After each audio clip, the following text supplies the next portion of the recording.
Let's evaluate this expression. 5 squared minus 10 divided by 2 plus 8. To get the correct solution, what we need to do is follow the correct order of operations.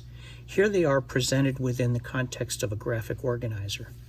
The first thing you need to look for is parentheses. You're going to identify parentheses and do any operations inside the parentheses first. If there are two sets of parentheses, do the work within the first innermost parentheses before working outward. After we do all parentheses work, we're going to go on and try to evaluate any exponents. So once you get through the exponents, we'll work through, look for multiplication and division. These operations are equally important. We're going to perform them as we encounter them from left to right. After doing multiplication and division, we move on to addition, subtraction. Again, these two operations are equally important.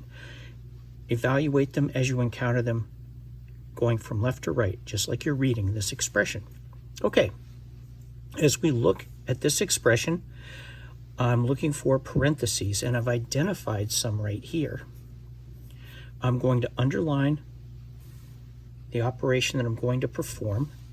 I'm going to identify the step or the type of operation on the left on these little lines.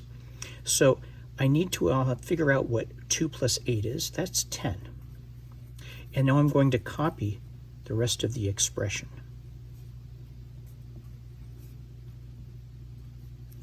We've done all the parentheses. Now we're going to look for exponents here. 5 to the second power.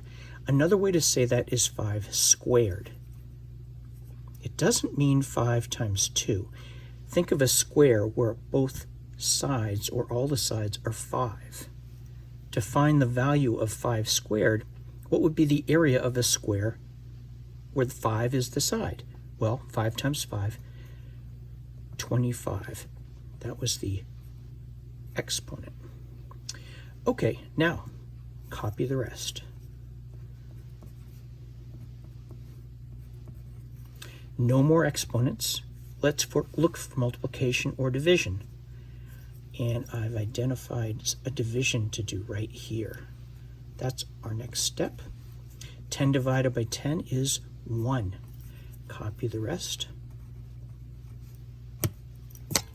And we have done all the multiplication and division. Now we're looking for addition, subtraction. We have subtraction to do.